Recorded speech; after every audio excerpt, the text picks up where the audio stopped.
What's up, guys? My name's Noah. I make music as Haterade, and we are going to be doing a tech tips on designing your own effects. So this first video, we are going to be making an impact effect. If you're not familiar with this is sort of like it's a transition effect. You want to put this when you transition from one section into the next section or at the intro of your song. You'll hear what it sounds like, obviously, here in a second. But let's just get right into this. So I've narrowed this down. The impacts are usually made up of 3 layers. One of them, the first one is the punch. This is a kick drum, is what it sounds like. Pretty standard kick drum. Then the next part is the space. This is where the reverb comes in. And we want to use a distorted kick for this. If you don't have a distorted kick sample, you could just take a sample like this and then just apply some saturation to it. I had this already, so that's what I decided to use. And then this is sort of a take it or leave it aspect of it, is the accent. You can use white noise for this. You can use, in this case, I used this percussion sample. And you'll see how that comes into play here in a second. So all of these together doesn't really sound like much of an impact right now. Also, I have a glue compressor on here with a sort of fast attack and a slower release.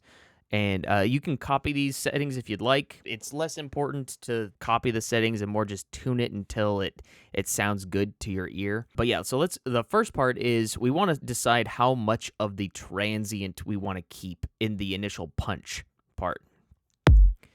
Because that transient is right up here. It's this little click at the top.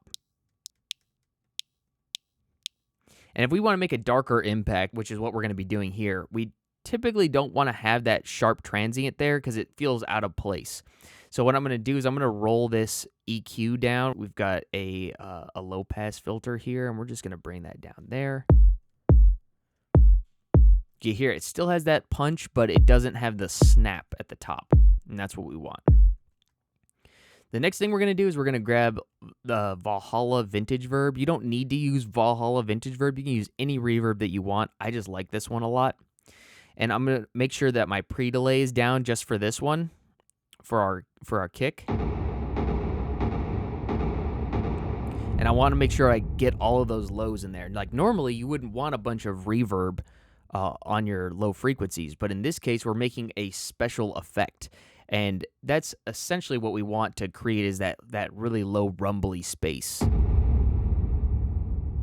And you can hear that that's where most of the character of this impact is, in that reverb on that space there.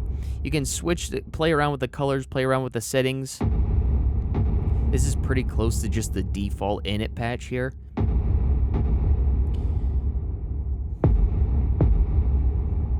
Both of these together. Now, if you want extra credit, you can go in and grab a compressor and then sidechain the punch to the space.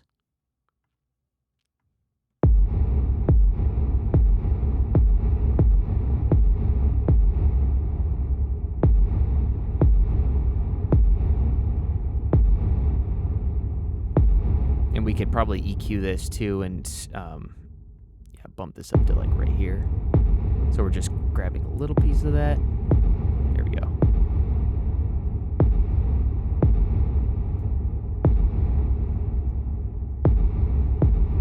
Just to give you an idea of what that would sound like with the transient.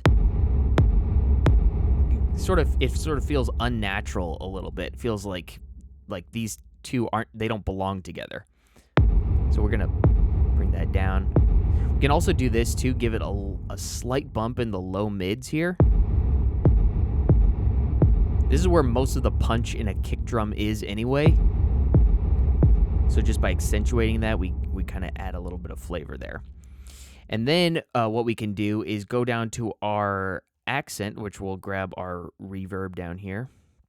I've got an EQ here that's cutting out all of the frequencies we don't really want, because this is not supposed to be the main part of this sound. It's supposed to be in the background. It's supposed to give it a little texture.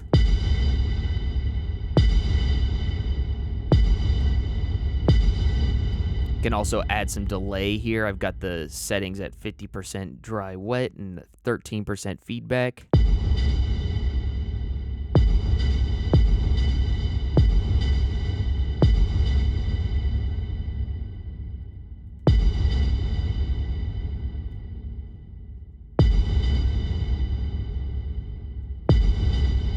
And we can also, even if we wanted to really like drive this thing a little bit more, we can add some saturation on the group on all of these. It's important to group process these.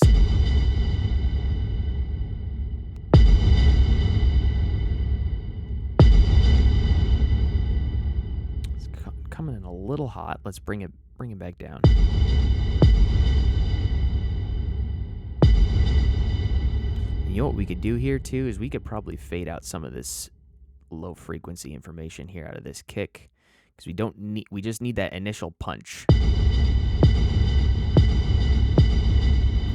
Now it's just about playing around with the volumes of each channel and balancing them accordingly. Like we could probably pull down that accent a little bit. Bump it up a little bit more.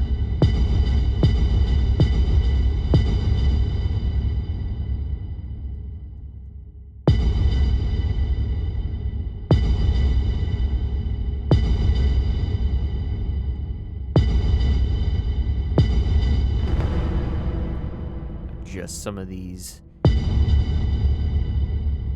we go.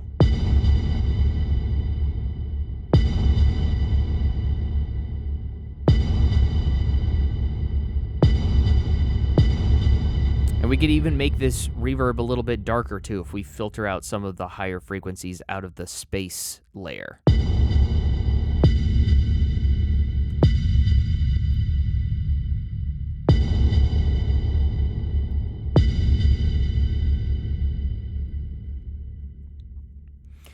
And then for the last trick here, we can resample this.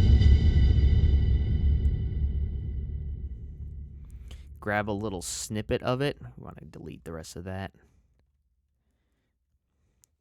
And then we'll just reverse it by pressing R. If you're in another DAW, whatever your DAW uses to reverse the sample. And we're going to make this really short. Nothing crazy. It's that lead in.